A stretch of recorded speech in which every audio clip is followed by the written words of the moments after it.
and I've done my MS from SIAM, Mumbai. I'm undergraduate from GMC Nagpur. I'm basically from Nagpur, so part of eminent since long time. Happy to be on the stage now. So, like science is progressive, and we've seen advances in practically every subject. Earlier cardiac surgeries, now they've gone to interventional radiologists. Laparotomies have become laparoscopies. Like all, even hysterectomies are now done, like transvaginal or laparoscopic. So laparoscopy in general surgery as orthopedics, arthroscopy has taken up in joints. And in recent years, we have come up with endoscopy in spine surgeries. It's sometimes very difficult to believe that spine surgeries can also be done endoscopically, and that too, when I tell you that major spine surgeries, which used to be a big problem of old times, have become like spine surgeries under local anesthesia with practically sutureless. Like we used to think about cataracts, which have become under local anesthesia without suture, 10 minutes procedures. Similarly, spine surgeries have become from 2 hours procedures to 20 minutes procedures without general anesthesia, under local anesthesia, without suture, maybe like just a keyhole surgery. So this is now the future in spine. And this has taken the world, but in India also, a lot of surgeons have now taken up. In central India, I started in Lata Mangeshkar Medical College as a spine surgeon and spine unit in charge there. So I'll talk about lumbar disc herniation or prolapse intervertebral disc, which we all know about as sciatica or disc prolapse, leading to a lot of back pain and leg pain. And with all those signs of paresthesia, weakness, SLR, positive, and sometimes neurological involvement. The MRI will typically show a slip disc or intervertebral disc prolapse. Non-operative treatment is the treatment of choice in 90% of the cases, and most of the patients will get relief with non-operative treatment only. In the form of NSAIDs, rest, ice, pens, and all. But surgical patients, those who need, where there is indication earlier, for a long period of time, laminectomy remained the gold standards. All our old people might remember laminectomy, discectomy as one of the common surgeries being performed in medical colleges by senior surgeons. But it's now history nowadays. So, because surgical results were poor due to extensive muscle dissection and led to instability, with further research came into hemilogonectomy, wherein the bone dissection used to be less and only from one side, by which we could do the discectomies. Then came fenestration surgery, or again a keyhole, but a small hole in the bone and in the ligamentum flavum was made, and the dura was retracted to reach the nerve root and the disc, which was removed. Now again, this procedure was done by an open technique, opening the skin incision, subcutaneous fascia, and muscle was retracted. So larger incisions and retractor systems used to be required. Then came microdiscectomy, which is the gold standard as of now. But microdiscectomy is a very small incision and a small approach surgery. Here, the surgeon requires extra magnification and extra illumination rather than just the OT light. We usually have a loop with a light or a microscope with a light. Therein we can see the structures properly through a small hole. So this is the gold standard, but it is still called as microscopic discectomy with a small incision.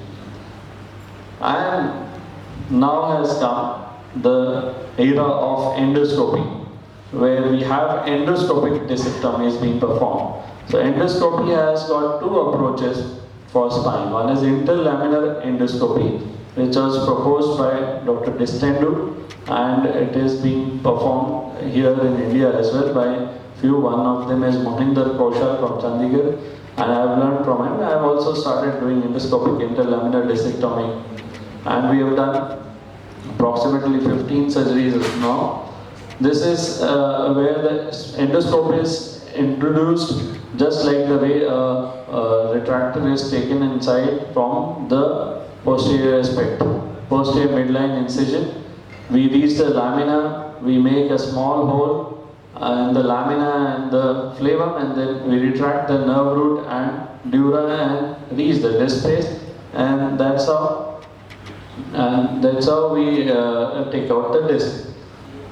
Again, this surgeries lead to less tissue damage, and there is marked reduction in post-operative pain and muscle spasm. Procedure can be performed nowadays in outpatient settings also as a day care procedure. The return to daily activities is quite early. And this is another form of endoscopic transforaminal discectomy. The interlaminar discectomy is done under general anesthesia only, but this transforaminal endoscopy is done under local anesthesia, and it's a sutureless surgery. It has decreased medical costs considerably. It is done on outpatient basis, easier to remove intraforaminal as well as extraforaminal disc, which was very difficult from the posterior interlaminar approach by any means. Usually we used to do fixations. You might have heard of pedicular screw and cage fixations for lumbar disc herniation, where the disc was far lateral. But with the advent of this transforaminal endoscopy, we can perform that without fixation. There's less chance of scar formation around the dura, and adhesions are less, and therefore the recovery is quite good. It's a boon especially for obese patients and elderly with comorbid conditions where GA is quite risky, and this procedure can be performed under local anesthesia. Again, there are no bridges burned. We don't cut a bone here. Can you believe? In a spine surgery, we are not removing a single chip of bone. It's done purely without cutting anything. Directly we go into the disc, remove the disc and the surrounding structures compressing the nerve root or cord, and thereby the patient is relieved. This is an approach. There are many advantages of this minimally invasive spine surgery, endoscopy. It reduces tissue trauma, direct visualization of nerve root and disc is there. We don't have to go through the lamina, cut the lamina and then see the disc. It enables bony decompression as well. So, I'll show a case wherein a patient, 37-year-old female, who was a social worker, came with complaints of low back pain, left lower limb radicular pain, with some tingling numbness, no history of trauma, not much relief with conservative therapy. Neurology was relatively normal. Only a straight leg racing test was positive, and there was loss of sensation over dorsum of left foot in first rare phase. Significant pain, unable to stand, we even walk for a few steps. VAS score was 8, visual analog scale. Pre-op MRI showed L4, L5 disc. We did planned an endoscopic discectomy. There was no instability. If there is instability, there is the only contraindication for endoscopy. We have to do an open surgery and fixation. Or if the patient is sometimes very apprehensive, not allowing local anesthesia, maybe then we have to abandon endoscopic local and we have to perform it under general anesthesia. So this is how we do marking and the on the skin and using a C-arm guided local infiltration. Then incision, which is just hardly about 2 centimeters. We put a dilator, we localize it, confirm. This is how we do an endoscopy. Similar to other laparoscopy or endoscopics, we need camera, light source, monitor. This is the scopy being performed. Many of you might not have even imagined how this is done. And so this is the endoscopic view of lumbar spine, where I'm putting my kerrison roller, cutting the bone. So this is interlaminar endoscopy. I'll show you the dura and the nerve root. So that is the dura. How this works?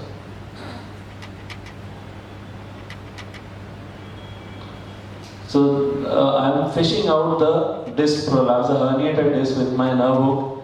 That is the disc which is coming out, which is delivering out, and this is the prolapsed part. So this is how it goes. You can see it very clearly, everything, whatever you want to see. And the disc is finally removed. And immediate pain relief. The pain structure which has led to pain has gone.